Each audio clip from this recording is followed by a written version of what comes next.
एक से एक बढ़कर गहरी अजदहा।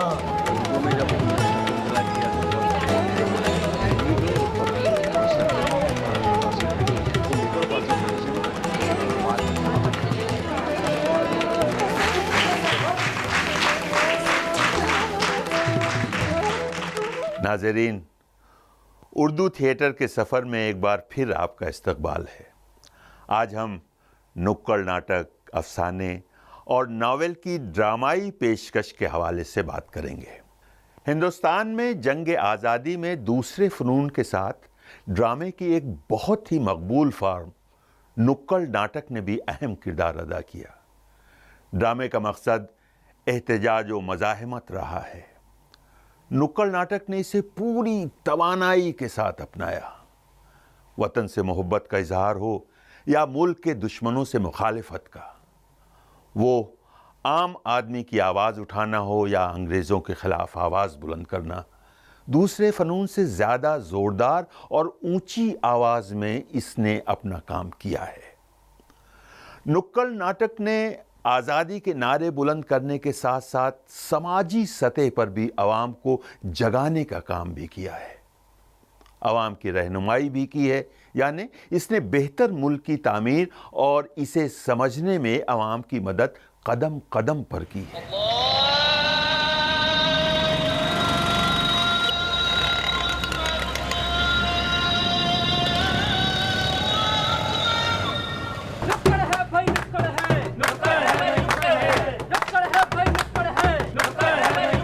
नुक्कड़ नाटक एक ऐसा फॉर्म है जो जगह और वक्त की मुनासबत से बदलता रहता है। वैसे ज़्यादातर दायरा नुमा शक्ल में पेश किया जाता है। इसे मुख्तलिफ फनकारों ने मुख्तलिफ फॉर्म में पेश किया। हबीब तनवीर ने वॉल थिएटर के तौर पर पेश किया है, तो बादल सरकार ने एक जानिब पर्दा लगाकर बाकी हिस्से अदाकारी के लिए इस्तेमाल करते थे। उनका ये फॉर्म उनकी पहचान थी। बहुत से लोगों ने इसे ब्रेख्त के अंदाज में पेश किया, तो कुछ लोगों ने सेमी सर्कुलर शक्ल में पेश किया। ये पानी की मानिंद है, जैसी जगह इसे मिल जाती है वो वहां बासानी खेला जाता है। इसमें इतनी लचक है कि अगर कोई एक या दो अदाकार किसी खास शो में न भी हों तो ड्रामे की पेशकश पर कोई खास फर्क नहीं पड़ता। 40s की बात कर रहा हूँ कि जैसे यहाँ मिल्स बहुत हुआ करते थे, टेक्सटाइल मिल्स, और टेक्सटाइल मिल्स में ऐसा होता था कि 3 शिफ्ट्स होते थे। जो इन बिटवीन शिफ्ट, जहाँ लेबर जो है अंदर जा रहा है और लेबर बाहर आ रहा है, उस समय हम लोग स्ट्रीट प्ले करते थे। जैसे बलराज साहनी, ऐसे लोग जाके वहाँ स्ट्रीट प्ले करते थे, तो उनको पता ही नहीं चलता था कि हम लोग एक्टर्स हैं। वो लगता था कि ये भी वर्कर है, क्योंकि ऐसे ही कपड़े पहने हुए थे। तो वहाँ किसी भी जो समस्या, जो बोनस का हो या वेजेस का हो, जो भी समस्या उनके हैं, तो उसके बारे में वो नाटक हुआ करता था, नुक्कड़ नाटक।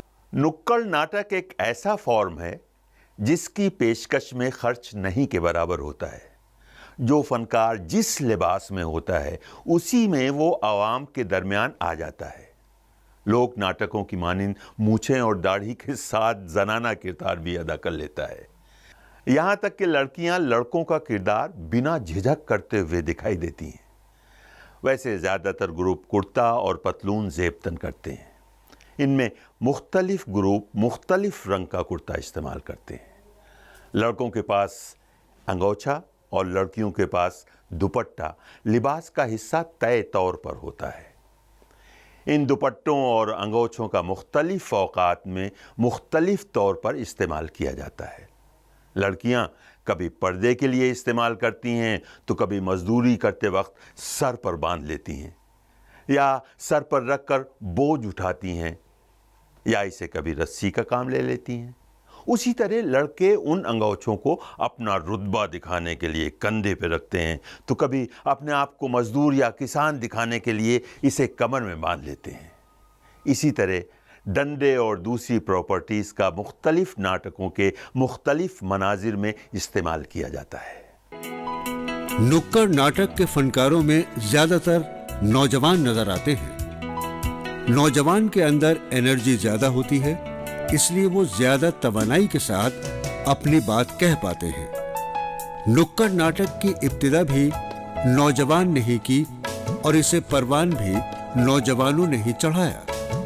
हबीब तनवीर, बलराज साहनी, ए.के. हंगल, भीष्म साहनी, शौकत कैफी, सरदार जाफरी या आजादी से कब्ल नुक्कड़ नाटक के तमाम फनकार नौजवान थे। इन नौजवानों ने नुक्कड़ नाटक की इतनी मजबूत बुनियाद रखी कि इस पर न जाने कितनी मंजिला इमारत खड़ी हो चुकी है और न जाने कितनी और मंजिलें खड़ी की जा सकती हैं।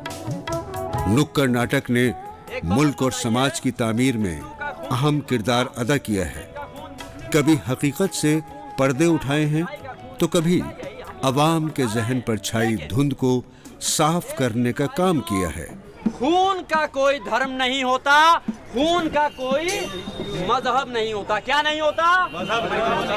यही बात आज हम यहाँ पर आप सबको एक नाटक के माध्यम से समझाने के लिए आए कि तेरा खून ये मेरा खून, ये इसका खून ये उसका खून। उठो बहन, क्या हुआ? क्यों रो रही हो? भाई साहब, मेरे पति का एक्सीडेंट हो गया। एक्सीडेंट हो गया? उन्हें एक बोतल खून की जरूरत है, मुझे कोई नहीं दे रहा। आपके पति को खून मैं दूंगा, बताइए कहाँ है? भाई साहब, वो पास के अस्पताल में। चलिए, आप चलिए। अम्मा सुनो तो सही, इधर तो आओ। अरे क्या है? इधर तो आओ जरा। अम्मा क्या कर रहे हो? दूसरे धर्म के उसको खून मत दे, कुछ तो समझ की बात कर। तेरी समझ में नहीं आ रहा, दूसरे को खून दे रहा। तुम्हारा दिमाग खराब हो गया है क्या? अरे मुझे किसी को खून देना है और उसकी जान बचानी है। हट, छोड़ मुझे। आ जाते हैं पता नहीं कहाँ से। अरे बात तो सुनो बहना, किसके आदमी का खून चढ़वा रही हो तुम? हैं? अपने धर्म के आदमी का पकड़ो, दूसरे आदमी के धर्म का खून चढ़ जाएगा तो पता नहीं क्या हो जाएगा। कुछ तो समझने की कोशिश कर। अगर मेरे पति को खून वो नहीं देंगे तो क्या तुम दोगे? इतनी देर से मैं मांग रही थी, कोई आया खून देने? आए बड़े। मेरे पति कैसे हैं?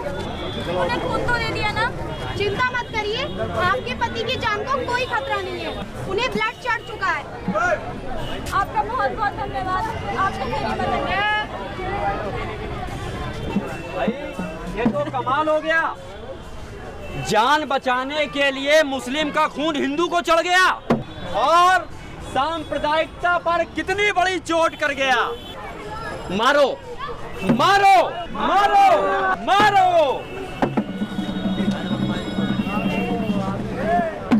हमारा आपका धर्म हो सकता है लेकिन खून का कोई मजहब नहीं। खून का मजहब होता है तो केवल किसी की जान बचाना। मारो। मेरा ख्याल ये है कि आज के दौर में सबसे इम्पोर्टेंट चीज़ नुक्कड़ नाटक है।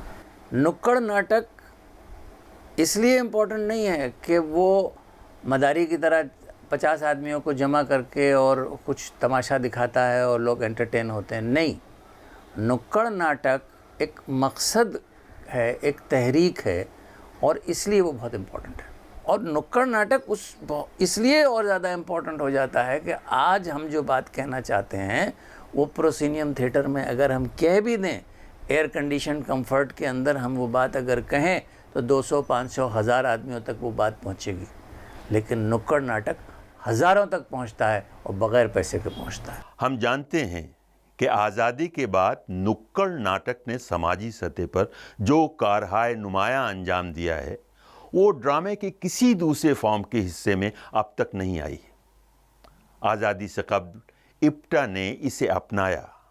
इप्टा की बहुत सी यूनिटों ने सिर्फ उर्दू में ही नाटक खेले, जिसे इब्तदाई दिनों में यानी आज़ादी से कब्ल खेले गए नाटकों में नुक्कड़ नाटकों की तादाद बहुत ज़्यादा है। इसे पेश करने वाले फ़नकारों में हबीब तनवीर, ए.के. हंगल, बलराज साहनी, भीष्म साहनी, शौकत कैफ़ी, ख्वाजा अहमद अब्बास वग़ैरह अहमियत के हामिल हैं। इन फ़नकारों ने अपने ड्रामों के ज़रिए न सिर्फ अपना लोहा मनवाया बल्कि आने वाले दिनों के लिए भी राह हमवार कर दी। आज़ादी के बाद ये तादाद इस कदर बढ़ गई कि इसका शुमार मुश्किल हो गया। ज़्यादातर लोग मकसद के तहत इससे जुड़े, तो कुछ लोगों ने सिर्फ़ और सिर्फ इसके ज़रिए अपना उल्लू सीधा करना चाहा और आज भी कर रहे हैं। आज हम उर्दू नुक्कड़ नाटक के फ़नकारों पर नज़र डालते हैं तो M.K. रैना, कमाल अहमद, ज़हीर अनवर, शमसुल इस्लाम, सफदर हाशमी, शाहिद अनवर, अनीस आज़मी, अज़ीज़ कुरैशी, परवेज़ अख्तर, तनवीर अख्तर, जावेद अख्तर, अज़हर आलम और इन जैसे बेशुमार फ़नकार मुसलसल नुक्कड़ नाटक खेल रहे हैं। आज़ादी के बाद खेले गए नुक्कड़ नाटकों में ऐसे नाटक भी शामिल हैं जिसने अवाम को रोज़मर्रा की ज़िंदगी में आने वाली दुश्वारियों के बारे में बताया है। फ़िज़ाई आलूदगी और उससे बचने के तरीक़े, जानलेवा बीमारी और उसका इलाज, इंसान से इंसान में मुंतकिल होने वाली बीमारी, उसके फैलने की वजह और उससे बचने के तरीक़े और इस तरह के आने वाले मसाइल के बारे में अक्सर बताते हैं। हिंदुस्तान में मौजूद और पैदा होने वाले मसाइल की जानकारी भी नुक्कड़ नाटकों के जरिए दी जाती रही है।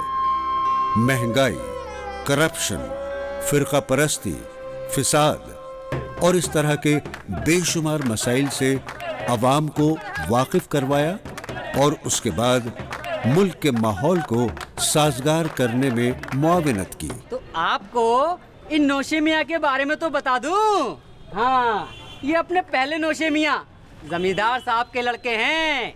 इनकी 1000 बीघा जमीन, 1 बाइस्कोप, 20 गाय, 40 घोड़े और 30 भैंसे हैं। आगे जमुना जी जाने इनसे निकाह करें या ना करें।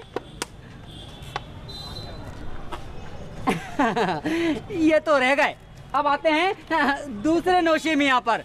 ये हैं अपने सेठ जगत नारायण जी के लड़के। जी हाँ, इनका नाम है बंटी। अब बंटी जो है 7वीं में 7 बार फेल। अब आगे जमुना जी जाने इनसे निकाह करें या ना करें। ये भी रह गए। अब आते हैं नौशे मियाँ नंबर 3 पर। ये अपने मास्टर साहब है ना, उनके लड़के हैं। नाम है इनका डब्बू। अब मास्टर साहब के लड़के हैं तो पढ़ाई में तो अव्वल हो गई। जी हाँ, 12वीं जमात पास हैं। अब आगे जमुना जी जाने इनसे निकाह करें या ना करें। लेकिन ये कंचों के बड़े शौकीन हैं। हाँ, ये भी रह गए। चौधरी साहब रुकिए। धोखा हमारे साथ परे हुआ है। क्यों रे सल्लू, ये सब क्या है? ये लड़की तो अपने गांव के माली रामचंद्र की तो नहीं हो सकती, क्योंकि उसकी शादी तो पड़ोसी गांव के लड़के के साथ हो रही है। अरे हुजूर, माफ कर दीजिए, मुझसे बहुत बड़ी गलती हो गई। अरे हुजूर, एंड टाइम पर लड़की के अब्बा ने मना कर दिया, इसीलिए मुझे मजबूर होकर गांव के पागल टीपू को दुल्हन बनाकर लाना पड़ा। सल्लू, तुमसे तो मैं बाद में बात करूंगा। पहले ये बताओ, उस लड़की के अब्बू ने क्यों मना करा? हुजूर, उस लड़की के अब्बा तो यहाँ तक कह रहे थे कि अपनी लड़की किसी भिखारी को दे दूंगा, लेकिन इस गांव के किसी भी घर में अपनी लड़की नहीं दूंगा। अरे जिन्होंने अपनी लड़की की कदर ना की, वो मेरी लड़की की कदर क्या खाक करेंगे?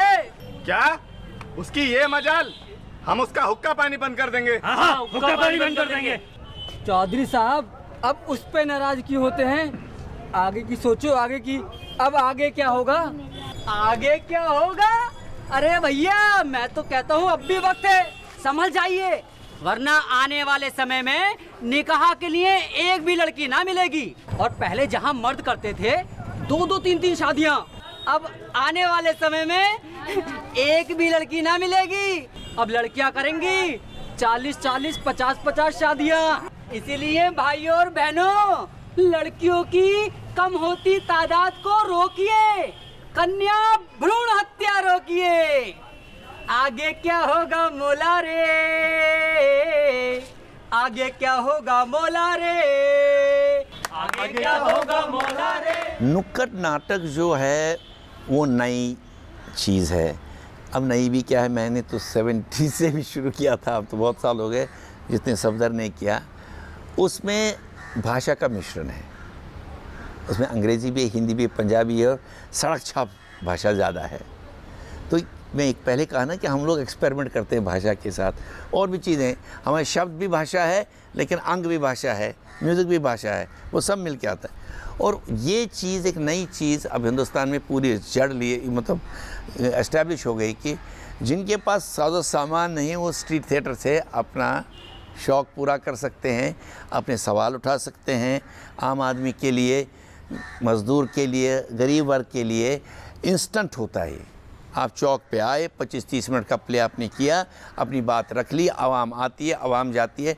और इस एक्टर को जो इसमें करता काम स्ट्रीट थिएटर में, उसके लिए बहुत चैलेंजिंग होता है कि उस मिनट 30-40 मिनट पब्लिक को पकड़े रखे अपने पास, क्योंकि पब्लिक जा सकती है, आ सकती है, लेकिन वो ग्रिट जो चाहिए वो चैलेंजिंग होता है। और मोस्टली इसमें यह है कि जितने भी प्लेज करते हैं वो पॉलिटिकल नेचर के, एजिट प्रॉप होता है, एजुटेशनल प्रोपेगेंडिस्ट थिएटर होता है।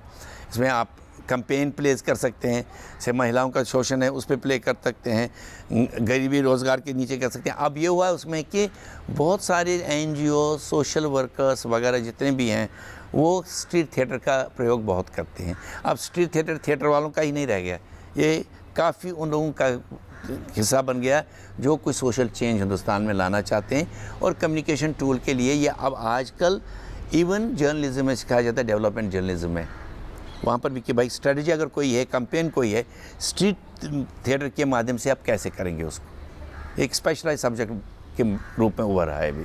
नुक्कड़ नाटक की पेशकश के लिए पहले से किसी मुकाम का तयन नहीं होता। इसे तैयार करते वक्त भी कोई किसी ख़ास स्टेज या जगह नहीं होती। एक ही नाटक को मुख्तलिफ जगह पर पेश किया जा सकता है। इसकी पेशकश के लिए सड़क का किनारा, नुक्कड़, कारखाने का गेट, चौक, चौपाल और खलियान का भी काफ़ी होता है। नुक्कड़ नाटक के साथ साथ पिछले 30-35 वर्षों से स्टेज पर नावलों और कहानियों को पेश करने का सिलसिला ज़ोरों पर है। सबसे पहले देवराज अंकुर ने कथा को लाज के नाम से यह सिलसिला शुरू किया, जिसने एक तहरीक की सूरत ले ली।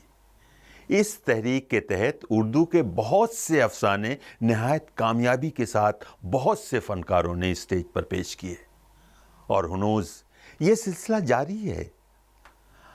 इन कहानियों को न सिर्फ नए फनकारों ने पेश किया, बल्कि बैरी जॉन, नसीरुद्दीन शाह, अनुपम खेर, रोहिणी हतंगड़ी, नादिरा ज़हीर, रत्ना पाठक और हिबा शाह, अजहर आलम और उन जैसे बड़े बड़े फनकारों ने पेश किया।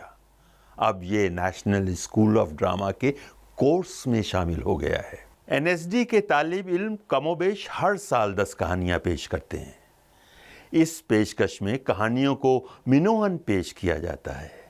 कहानी का इंतखाब करते वक्त इस बात का ख्याल रखते हैं कि इसमें हरकत व सकनात की गुंजाइश हो और मकालमे भी मौजूद हों। इससे इसकी पेशकश में दिलचस्पी पैदा होती है और नाजरीन महजूज भी होते हैं। 70 की दहाई में कहानी को पेश करने का सिलसिला शुरू हुआ। इसे अब वो मकबूलियत मिली है कि अब इसे थिएटर के एक अहम जुज़्व की हैसियत से देखा जाने लगा है। अब तक सैकड़ों अफसाने स्टेज की जीनत बन चुके हैं और उर्दू का शायद ही कोई अफसाना निगार हो जिसके अफसाने ना पेश किए गए हों। मंटो, प्रेमचंद, कृष्णचंद, बेदी, इस्मत के तो तकरीबन तमाम अफसाने पेश किए जा चुके हैं। हमें मालूम है कि कहानियों और नावलों पर मबनी ड्रामे तो लिखे ही गए हैं, उन्हें स्टेज पर भी कामयाबी से पेश किया गया है। इनमें अफसानों की तादाद ज़्यादा है, लेकिन नावल भी खासी तादाद में स्टेज हुए हैं। अफसानों को तो मिनोअन स्टेज पर पेश किया गया है और ये मुमकिन भी है, लेकिन नावल को स्टेज पर पेश करना मुमकिन नहीं है। इसलिए इसे पेश करते वक्त इसमें काट छाट भी की जाती रही है। प्रेमचंद, कृष्णचंद के कई नावलों को स्टेज पर पेश किया जा चुका है। इसके अलावा नए नावल निगारों को स्टेज होने का शरफ हासिल होता रहा है। अफसाने की तरह नावल को भी सबसे पहले हिदायतकार देवेंद्र राज अंकुर ने ही स्टेज पर पेश किया। इसके बाद कई अहम और बड़े हिदायतकारों ने एक से ज्यादा नॉवेलों को स्टेज पर खेला। इन हिदायतकारों में रंजीत कपूर, मुश्ताक काक, दिनेश खन्ना समेत कई और शामिल हैं, जिससे नाजरीन को मुख्तलिफ तरह के अफसाने को मुख्तलिफ अंदाज में देखने का मौका मिलता है। नॉवेल के साथ ऐसा नहीं होता और ना ही हो सकता है। एक नशिस्त में एक ही नॉवेल को देखा जा सकता है। खुदा की इबादत करनी छोड़ दिए। अरे मंगल। हाँ भैया। भाईजान को खाना खिलाना है, उसके लिए गेहूं के आटे की जरूरत पड़ेगी। उनको जौ की रोटी थोड़ी खिलाएंगे। हाँ भैया ठीक कहते हो। भाईजान को अंदर बैठा। ठीक है भैया। मैं गेहूं के आटे का इंतजाम करता हूँ। ठीक है भैया। आइए भाईजान, तशरीफ लाइए। चलिए। और इस तरह भाइयों, अपने मेहमान को खाना खिलाने के लिए शंकर ने साहूकार से 1.25 सेर गेहूं उधार लिए। उसने सोचा साल में 2 बार खलियानी देता ही हूँ, तो इस बार पसेरी के बदले कुछ ज्यादा दे दूंगा, वो भी समझ जाएंगे। समय गुजरा और एक दिन साहूकार जा पहुंचा शंकर के घर। हम हैं इस गांव की इकलौती लल्ली के इकलौते लल्ला, साहूकार लल्ला चौबे। इतना सारा काम और अकेली मेरी जान। लोगों से पैसे की बात करो तो लोग बगल झांकने लगते हैं, और तो और सालों की खलिहानी देने के नाम पर भी नानी मर जाती है। आज शंकरवा के यहाँ से बिना खलिहानी लिए नहीं जाऊंगा। बहुत चंट हुई गवा है ससुरा, अभी देखता हूँ। अरे ओ शंकरवा, अरे भाई बाहर निकल। साहूकार जी आदाब। आदाब आदाब। साहूकार जी आपने कष्ट क्यों किया, मैं खुद ही खलियानी लेकर आ जाता। ठीक है ठीक है। 1.5 पसेरी से ज्यादा गेहूं है। ज्यादा की लगभग? ज्यादा गेहूं है। अच्छा चलो उठाओ। हाँ आजा। 1.25 सेर गेहूं रे भैया, 1.25 सेर गेहूं, 1.25 सेर गेहूं रे भैया, 1.25 सेर गेहूं, 1.25 सेर गेहूं रे भैया, 1.25 सेर गेहूं। उन 1.25 सेर गेहूं के बदले शंकर ने साहूकार को नया कितने मन गेहूं दे डाला। उसने सोचा कि शायद उसने अपना सारा कर्ज उतार दिया। 7 साल गुजर गए, समय गुजरा और शंकर मजदूर बन गया। उसका भाई मंगल भी उससे अलग हो गया। साहूकार जी आदाब। आदाब। देख भाई शंकर, तेरे 5.5 मन गेहूं कब के बाकी पड़े हैं, और तू है कि देने का नाम नहीं लेता। कब पचाने का इरादा है? 5.5 मन गेहूं मैंने कब लिया आपसे? क्यों? 7 साल पहले 1.25 सेर गेहूं उधार लिया था।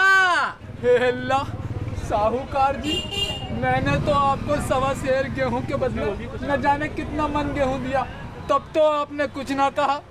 मैं नहीं मानूंगा। अरे भाई खाते में सब लिखा है। देख, अगर गेहूं नहीं दे सकता तो फिर रुपया लिख दे।